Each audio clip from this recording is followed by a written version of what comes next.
Welcome to TMZ Live. I will tell you, I don't think I've seen anything like this in the 21 years TMZ has been in existence, that the world kind of stopped to pay homage to Dolly Parton. Right, and to do it in unison.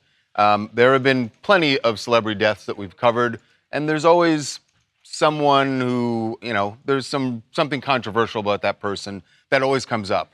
That is not happening with Dolly Parton, and almost unanimously, with a few outliers we're not going to mention, everyone is sharing their stories about what Dolly meant to them.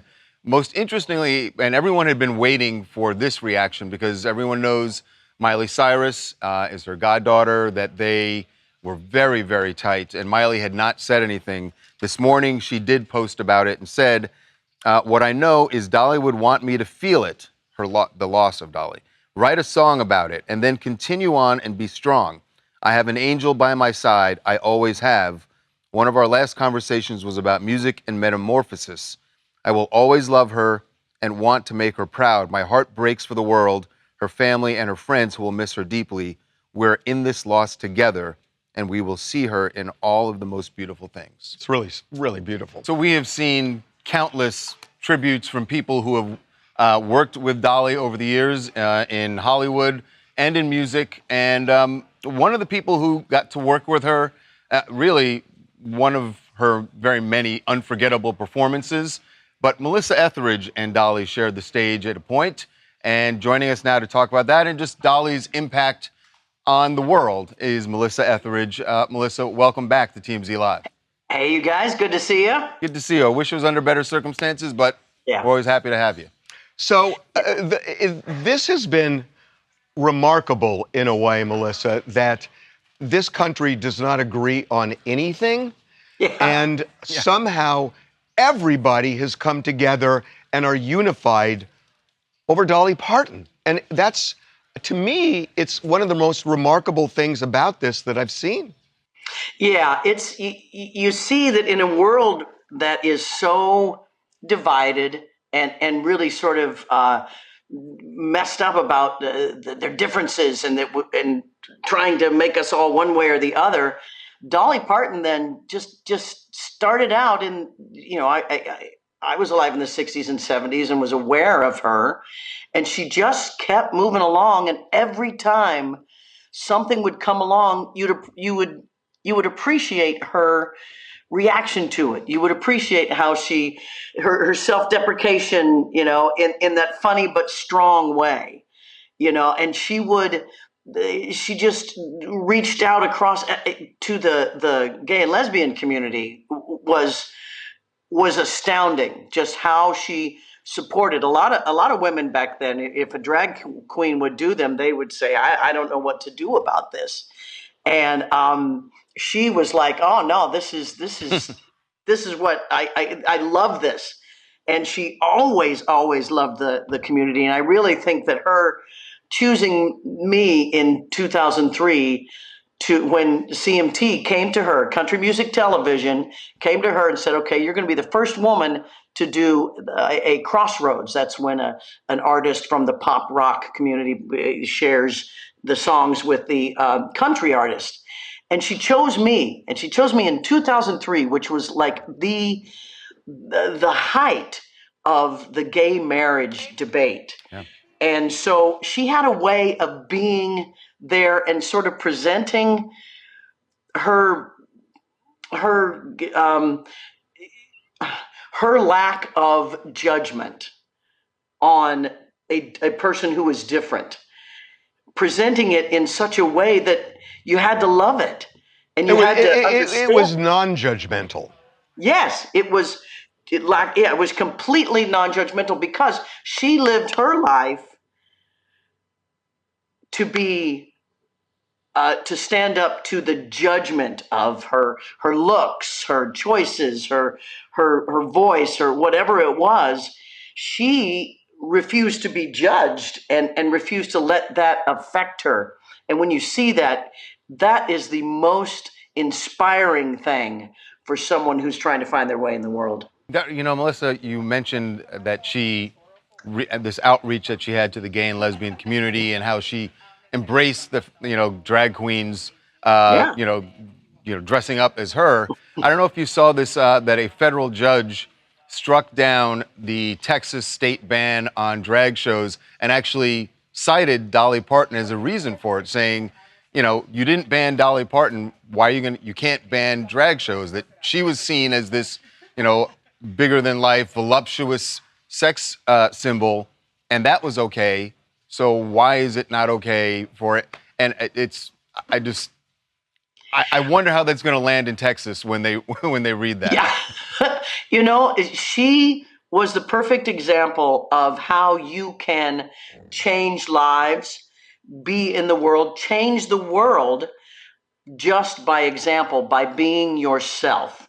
You get so much more reach with that than you would preaching, that I can get up there and say, you all should love your neighbor or whatever. But when you see it in perfect form, in the way she was, there she is saying, hey, I love you, you love me, we are all human beings, we look different, we act different, so let's just get along. And it's so clear and so understanding that you got to be kind of crazy to not understand it. So Griffin Dunn said yesterday that when he was shooting a movie with her, they were at lunch and there was a guy who was an extra kind of sitting alone. Dolly walked up to him and just said, well, come on over here and join us. And she asked him about his life, and she is as authentically her behind the scenes as she is when she's up front. And you told a story that I heard last night, and it's so good. And it's as simple as a water glass, but it really does say something just about how beloved Dolly is. I wrote a song called Bring Me Some Water. And when we were rehearsing it, she quietly walked over to me and she said, now, Melissa, I love your music. But this song, you've got the lyrics that say, that sweet devil's got my soul. And my mama, she would not appreciate if I called the devil sweet. So if it's okay, I'm going to just sing that old devil. And I said, you bet, however you need to do it. But that's how real she was. She was so that girl from, that Tennessee, so far from in poverty. And she grew up, she made her dreams come true, and she still got that heart of, I love my mama, don't want to make my mama, upset. And she was just 100% pure. Yeah, I feel like there should be, I don't want to say that this is sacrilege, but to walk around, if you think, what would Dolly do? Yeah, I was saying that, yeah. Because the way you're so right, like the way if you, whatever your choices were, if you're not hurting anybody else, she would always say, why would I care? Why would I step in the middle of that? And it is a good lesson on how to go through life. That's so refreshing. And I hope people remember. Yeah, people remember. People love that. They want that. It's hard for them to be that themselves, but they love that. They want to be non-judgmental.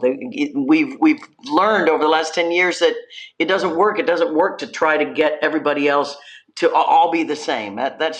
We're not meant to do that. Finally, that's interesting because, the non-judgmental issue has become a hugely political issue with culture wars and all sorts of things. And for me, at least, I want to see how it lands with you. What I found, one of the things I found remarkable about Dolly was that she would not be overtly political about anything. But in the last 15, 20 years of her life, she was able to weave in some of the non-judgmental / cultural issues that would ordinarily divide the country in half, but she didn't. And it was unique that she didn't, that she could make a point that people would embrace, even if it were said by somebody else, they would blanch at it. She's a natural entertainer. at heart. And when you know how to entertain, when you know how to make someone laugh, you make the uncomfortable comfortable. And she would do that. She said when we were doing our Crossroads in 2003, this is, again, the height of the gay marriage debate. And she just got on stage in front of everybody and said, well, I think gays should have every right to get married. They have every right to be just as miserable as straights are, and you laugh at that. You go, yeah, of course. And that's the truth of it. And you can't really argue with that. It's the truth of it, but also the trick of it, that she was able to make her points, and it wasn't divisive like just about everybody else. Yeah, you get more bees with honey. She just would knew how to make the honey, and you leave just loving her even more. Melissa, we are so grateful that you came on. I know you knew her and loved her dearly, and it's an honor to have you talk about her here. Well, you're so sweet. Well, thank you for paying tribute to my friend, and she's just done so much for the world, and I'm just, we're all going to miss her, but let's hold up that spirit. What would Dolly do? Yeah. Yep. Let's remember it beyond today. It's easy to the day after, everybody's still thinking about her and talking about her, but the weeks to come, months to come, years to come. Yeah. Thanks so much, guys. Melissa. Thanks, Melissa. Bye-bye. Coming up, Northwest gets a magazine cover, and her parents catch all the heat for what some people view as poor parenting. I got stuff to say about this. I've got three things to talk about. I want to talk. Be right back.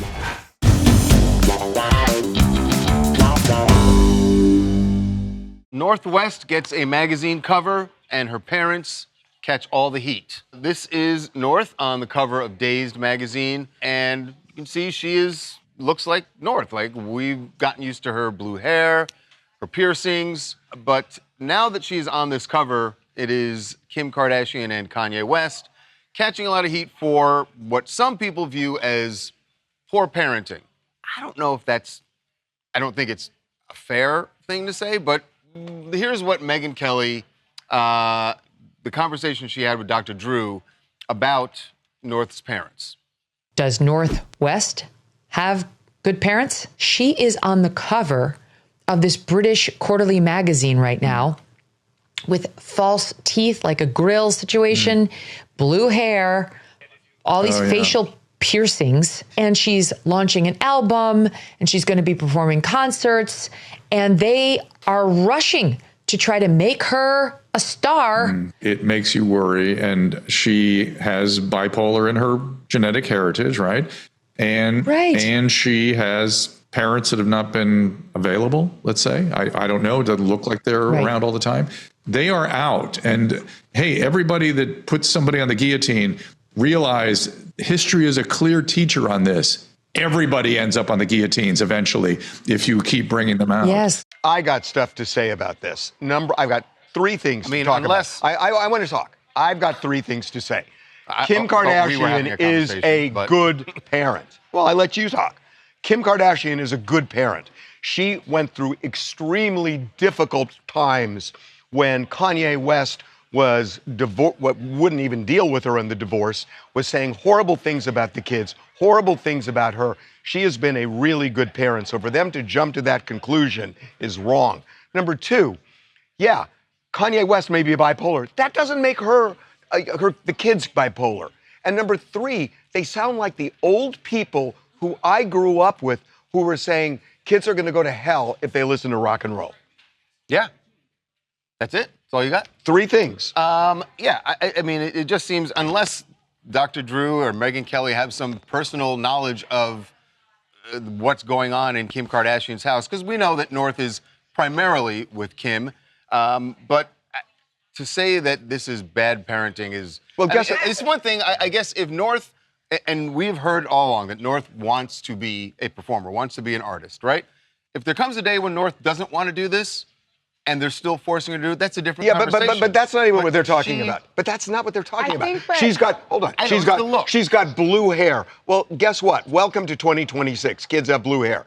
She's got piercings. You may not like them, but you know, kids have tattoos and kids have piercings. Not all of them. And it may not be your thing, but it doesn't necessarily mean they're going to circle the drain. It doesn't mean every parent has to allow their kid to have piercings. You guys are also harping on those things. A lot of other people are pointing out other things that we see. Like we see North going to venues that are 18 and up, and she's only 13 years old. We see her at music festivals without her parents. Like, we're seeing things that a 13-year-old typically doesn't do. She doesn't go to music festivals without plenty of protection. Without supervision. And she's got bodyguards. And, you know, what's the difference between what Northwest is doing and a child star doing Nickelodeon?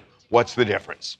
We don't see child stars on Nickelodeon with facial piercings, dermal piercings. Now you sound like an old lady. I will be an old lady. I will not let. I'm telling. I will not let my 13-year-old child wear 13. That's fine. He asked me a question. I answered it. I know, but that's your choice. Yeah. But why is it bad? Why are you if guys another attacking me parent- for giving me my opinion? I'm asking you the question. I just Is it answered okay? it. I just answered it. My opinion is no. It's not okay. I just told you that. For your opinion. There used He did. There, You didn't. He there did. used to be a dress code when I was in school Exactly. that girls had to wear dresses. They Exactly. could not wear pants. Nobody could wear shorts. Guess what? They're doing it now. Times change. This is Most what school kids. dress codes to this day do not allow you to I have. don't care. You just said it's times have changed. Schools do not allow you to have colored hair like that. I've seen A kids. lot- I've a lot seen of- kids in school Harvey, who a have lot colored of hair. and they might be breaking the dress code. It depends on what school Or you're not. at. Or not, It but they depends go- on what or they school you're are. at. Yes, Yeah. there are schools that don't allow it, and there are other schools that it doesn't apply to North. How can She's the not old going to guy? a school. How can the old guy be calling younger people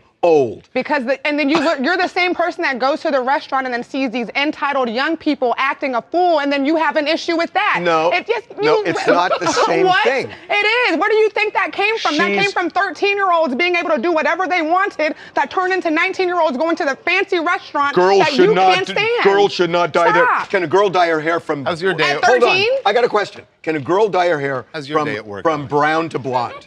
That's not an eccentric color. Can a girl dye her hair? That's not blue. Okay, that's so not hot pink. That's so not orange. So that's your not problem is yellow. not dyeing hair. Your problem, you don't like blue. No, and I that's your didn't- problem. You don't like blue. Sure, go off, King. You just said last week the 19-year-olds were entitled and you couldn't stand them. Well, they were at a fancy sushi fancy restaurant. Oh, God forbid. It was so different. Hi, I'm Aaron. I'm from Illinois, and I just wanted to say real quickly that I don't think Megyn Kelly should be like the person to talk about children or how they should act or how they should grow up, because she always justifies the harm against these children. So I think it's very alarming what we're seeing right now. Alarming because of, is it the hair color, the tattoos, the supervision? What's alarming? It's alarming that It's- Megyn Kelly is.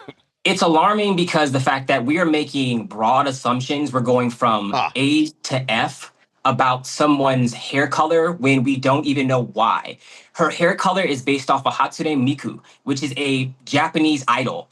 The thing about her being 13 years old, she has these fake and real piercings. Her mother is with her the entire time. If you read the actual article that Dazed is making, where she is on the cover, it's kind of odd that Megyn Kelly didn't even look at one piece of it that says she's with her the entire time. So even the article points out what you said about Kim. So solid. Yeah. That's solid. Coming up.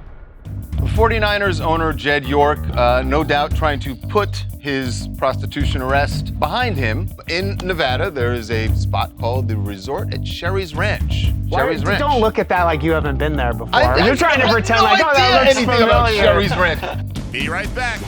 TMZ's got every freaking thing. Big celebs, big stories, big events. Donnell Rawlings took TMZ DC on a city tour. You know what the irony of this is? A black man takes a white person to the White House.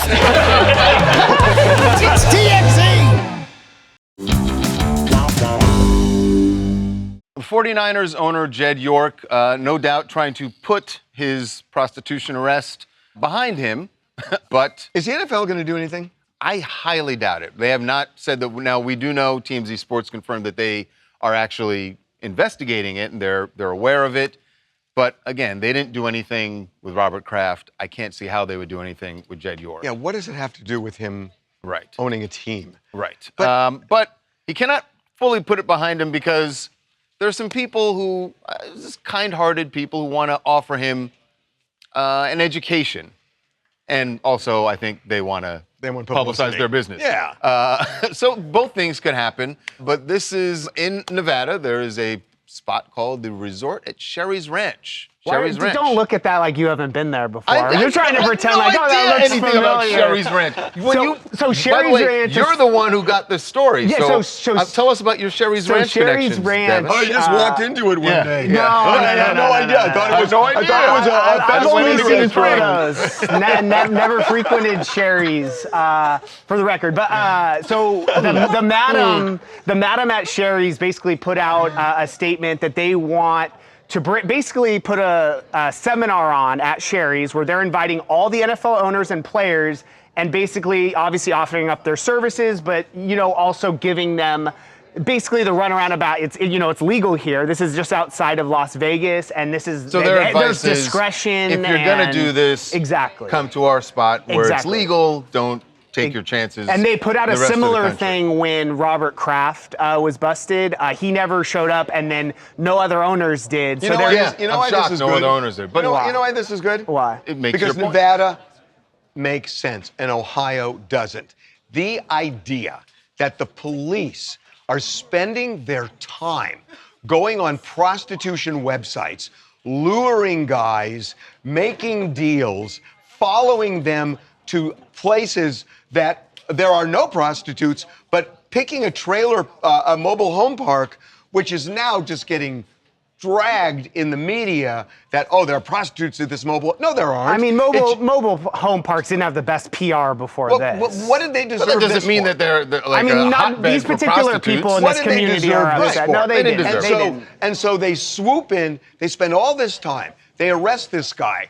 The arrest doesn't even stick because he pleads to disorderly conduct. This is what we're spending money on for police and courts.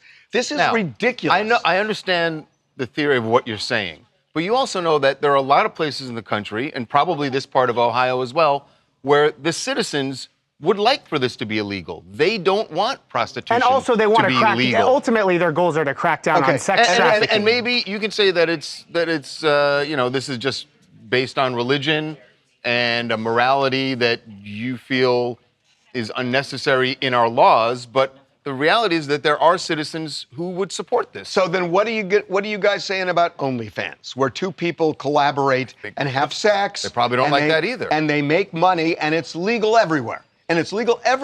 How do you square that with some guys paying $140 to this prostitute? $160.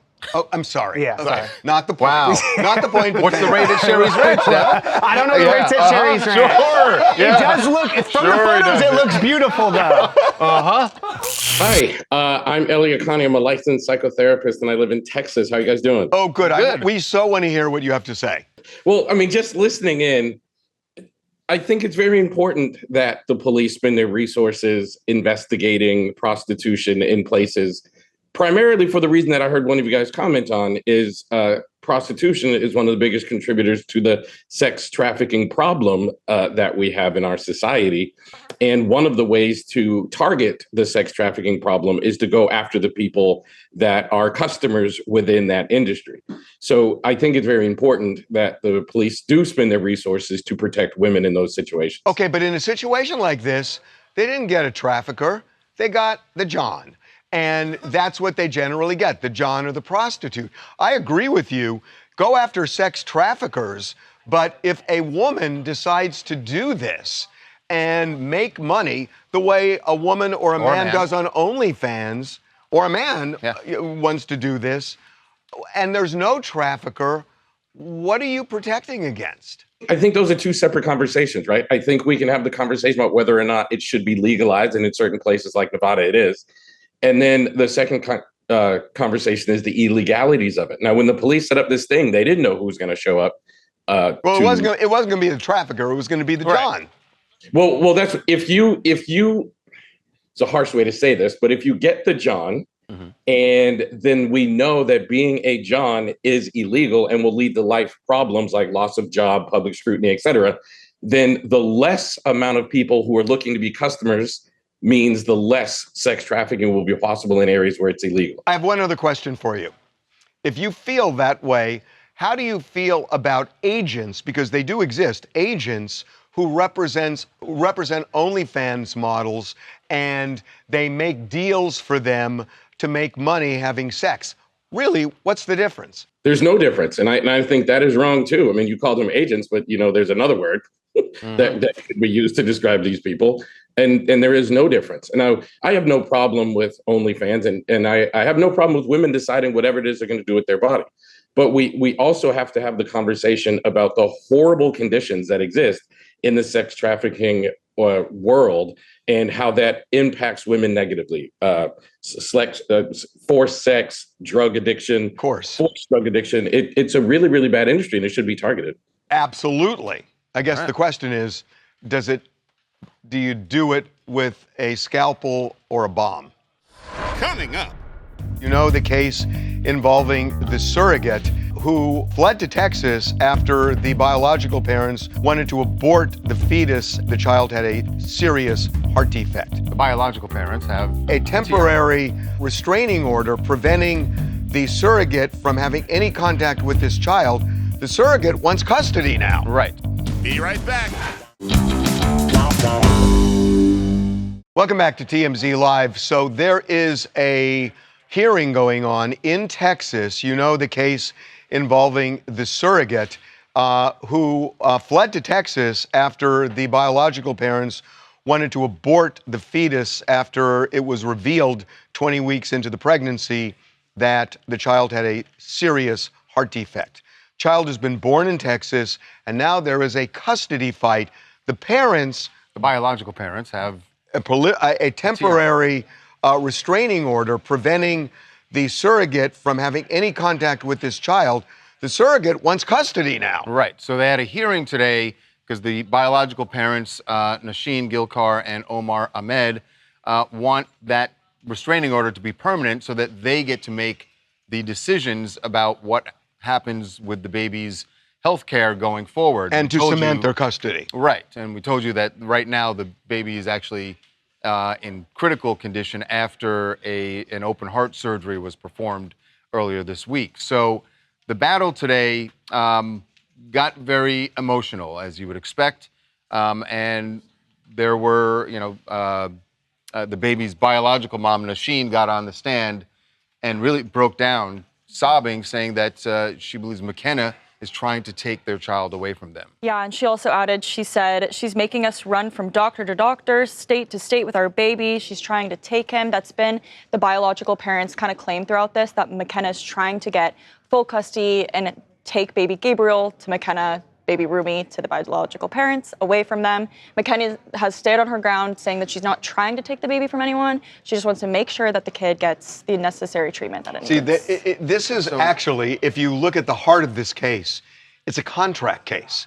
That there was a surrogacy contract, and that contract says that when the baby is delivered, it is given to the biological parents, and the parents have custody of the child. So that's what the contract says. McKenna is now asking for something that goes beyond the contract. That even if she isn't asking for custody, for her to have any involvement in the care of the child, in the decisions, in the medical that's why she went to Texas. Goes beyond the contract. Right. So this theoretically is a contract case. The question that the parents should win, but in Texas, that's the point. Right. There are other issues here. That's the point. Right, and that's really the reason why McKenna fled to Texas. That's right. Knowing that the law would be in her favor. More in her favor. Now, we don't know. The law in terms of the abortion is clearly in McKenna's favor. Right. There's no doubt about that. Now, but that seems like almost like a fait accompli. Who cares? Like that's passed. The child has been born. Right. And now the three of them have to figure out. Unless I'm mistaken, the Attorney General, Ken Paxton, has supported McKenna actually getting custody. For sure. Yeah. So this goes beyond just the abortion, at least in terms of the way he sees it. And now the question, will this judge view it as a contract case, in which case I think the biological parents win, right? Or is there going to be an overlay? The chat is kind of over this, and they said that at the end, in all caps, she fled the state. She should not have any justification for anything. If meaning she fled, McKenna. Meaning McKenna. If McKenna fled the state, she signed the contract, she knew what she was doing, she left, They're just saying that she's in the wrong, period. But like Charles said, that's over. The issue of whether she should go to Texas or not to have the baby is over because she had the baby. Now the issue is going forward. Does McKenna have any right? Right. And our chat is saying absolutely not, because she shouldn't have even had the baby, because she fled to Texas to give birth, knowing that this was going to be a conversation. We should not even be allowing this to be a thing. Is abortion going to become an issue in this case? That's the question. It's already become it is. But of course, it's in Texas, and that's the reason why, because she didn't want to abort the baby. They feel like she has a lot of nerve, honestly. Like someone said, she has a lot of nerve, in all honesty, McKenna. I'm Chrissy. I'm from Orville. I'm a gestational carrier myself, and I think at this point we need to just let the family be. We need to move on, let them provide the care for their baby, and be at their baby's bedside. She's claiming that she's trying to do what's in the best interest of Rumi, and she just needs to leave the parents alone. Did you? It's interesting perspective, because you said that you're a surrogate as well yourself. You said I am. Yes. I'm waiting for transfer. Did you ever? So have you done it yet?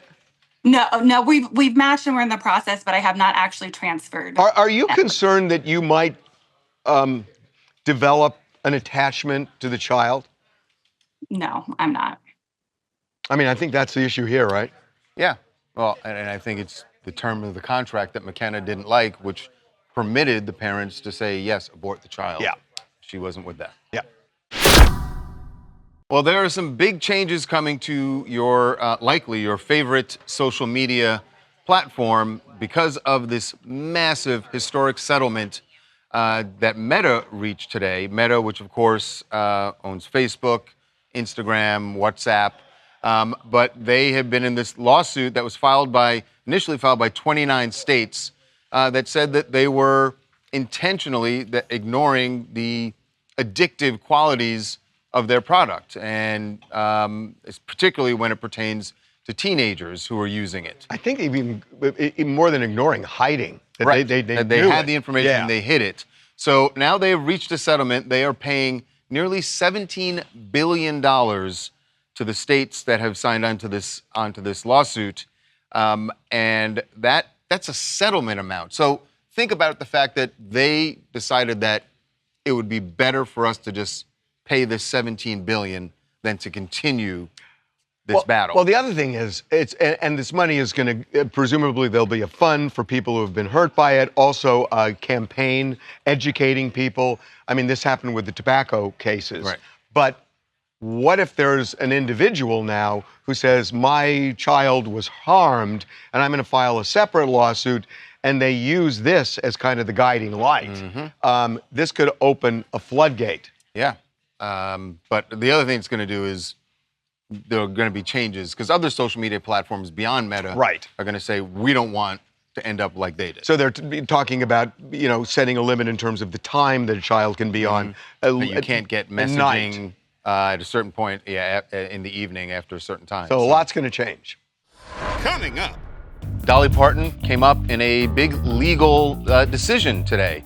It was not about Dolly, but it was about the Texas state ban on drag shows. I feel like the fight is going to continue in Texas, but we'll see. So joining us right now to talk about this decision, which obviously has a huge impact on the drag community, is Monet Exchange. Welcome to TMZ Live. Be right back. Well, we mentioned earlier that Dolly Parton came up in a big legal decision today. It was not about Dolly, but it was about the Texas state ban on drag shows. And a federal judge has said that is not constitutional. You cannot have that. And in doing so, he cited Dolly Parton. He said, if you're not going to ban Dolly Parton, you didn't have an issue with her, and she was seen as a very voluptuous sex symbol who performed oftentimes, I think the way he said it was, with breasts exposed.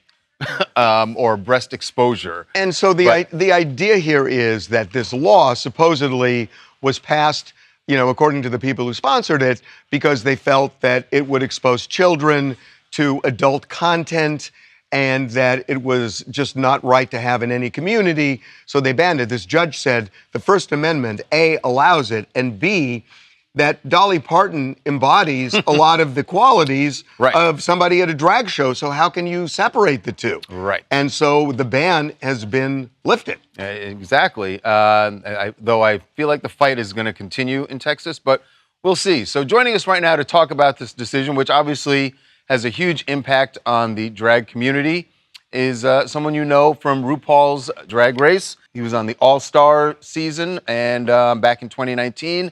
Monet Exchange, welcome to TMZ Live. Hi. Thank you for having me. You know, as someone who often performs with my breasts exposed, I appreciate this. So, but I know that sounds funny, but it's actually really meaningful that, this is a judge in Texas that took a stand and said that you could look at an icon like Dolly Parton, who supported the trans community, and used her as a way of explaining that what you do is protected by our Constitution. That's really a meaningful thing. Yeah, it surely is. And for her entire career in her life, from ever since she was a little girl, Dolly Parton would talk about it. She was intentional about being voluptuous and showing her breasts, and for, in her words, looking like a tramp. That's what Dolly was about. And again, not equating that to a drag performance, although my drag is tramp-like. But Dolly Parton she was very into embracing every part of her womanhood and her femininity, and she helped normalize that for people like a judge in Texas. To think that a judge in Texas is citing Dolly to strike down this legislation, it is incredible, and just shows the work that will keep on going for generations beyond what Dolly gave us in her time here on Earth. It's while this decision is obviously a positive for the community now, I would imagine, Monet, that around the country, today we're talking about the ban in Texas, but this is an issue in a lot of different states where, there are different lawsuits going on. How has this impacted your efforts just to perform around the country? Yeah, in many states like Tennessee, Florida, there's all this legislation that they mask it a lot as drag bans, but it is a direct assault and attack on the trans community, and we have to call it out as what it is. And what it primarily does, it makes people who are just trying to go to work, make an honest living, doing singing, doing the numbers, whatever, that it makes us feel unsafe, right? I was doing a gig recently in North Carolina, and just the thought of the act of me just coming out in a wig and makeup and heels and a dress, how that is threatening to someone's existence, and they will want to maybe possibly bring a firearm to a show. So now we're all ramping up security, and you just feel unsafe to trying to exist and live and make a living in this country. It's interesting that in the early 2000s, when the trans community was fair game, even in the gay community, that there would be jokes and it felt separate from. Dolly Parton in the early 2000s embraced the trans community. And that must be really meaningful to you and others, because this wasn't something that was embraced, in the mainstream, certainly back then. Yeah, well, our trans brothers and sisters are always on the front lines. They are often being used as ploys to attack the rest of the community. And I think, as being a member of the LGBTQIA+ community, I love our trans brothers and sisters, and to see an icon like Dolly Parton being on the forefront of that change and being unapologetic about it, it means so much to all of us. And I think that's why a lot of us are in mourning, seeing that one of the people who was on the front lines when we were being denigrated as a community and was so unapologetically loving of every letter in our community. It feels amazing, and her legacy and her love and her light will forever live on through all of us. Well said. Well said. Monet, thank you so much for being with us to talk about this important decision. Thank you. Appreciate it. Coming up. As everyone has been watching for months now, Savannah Guthrie returned to work after the ordeal of trying to find the abductors of her mother. And that was unsuccessful, but we watched her go back to work and now get back to just regular life. Be right back. Well, a welcome sight in New York City, because everyone has been watching for months now. Savannah Guthrie returned to work after the ordeal of trying to find the abductors of her mother. And that was unsuccessful, but we watched her go back to work and now get back to just regular life. Going out for the first time to a public event. She went to the U.S. Open there in New York City, stopped to take some photos, talked to the photographers, and just doing normal stuff that Savannah would regularly do anyway. And everyone wondered how she would get back into it. It's nice to see that she is making that effort. Yeah. I'm sure it's still on her mind. And that's the thing. It's like, she's used to performing because, she is on television every day. And, watching her heartbreak and, hearing that it is with her 24 hours a day, what's behind a lot of this still, which, it's really tough. Hi, my name is Keeds and I'm in DC. So I am really glad to see that Savannah is back out and trying to, get back some level of normalcy. When I watched the video of her, sitting in the stands, I can clearly see that, she's still going through it. And as somebody who's lost a parent and, I know what that feels like. So I do send all the prayers and the wishes to her and her family. I mean, I think along with a lot of people, still have a lot of questions as to, the missing of her mom, what happened with the note. But at the end of the day, it's about Savannah, her family, and I wish her the best. Yeah, as do we. Yeah. What else do you guys want to talk about? My name is Allie. I'm located in the Minneapolis, Minnesota area. And I was going to comment on Meta paying out up to $17 billion. The platform is addictive for children and they should be held responsible. And I almost think it's a situation where the government needs to step in and create these restrictions for minor use on social media, because parents shouldn't have to pay or shouldn't have to be fighting these billion-dollar corporations and social media platforms just to protect their children. And I think that's what's happening right now. I think this settlement, I got to tell you, I think this settlement is trying to cut that off at the pass. Right. That if they don't do it, the government's gonna. Right. Coming up. Okay, for once, I think we have some good news from the robot world, because we've seen the Robot Olympics, or whatever they're calling it, going on, and breaking Usain Bolt's record. The one that broke Usain Bolt's record terrifies me. But weightlifting, as long as we walk around with barbells, we'll be fine. Be right back.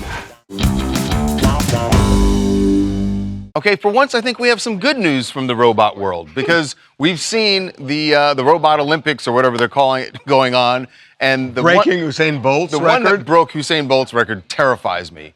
But weightlifting, the weightlifting competition makes me think we've still got a fighting chance against them, because this thing is struggling with what looks like, maybe 40 pounds at most? And then collapse. Trips over the thing. We got this. As long as we walk around with barbells, we'll be fine. Except you didn't hear, this has been edited. What do you mean? Because when the robot got back up, it said, "I'll be back." I saw it coming. And I tried to dodge it. I was like, how do I get out of this? But I knew you were going to do that. I'll be back. And yeah. All right. See you tomorrow. We'll see you tomorrow.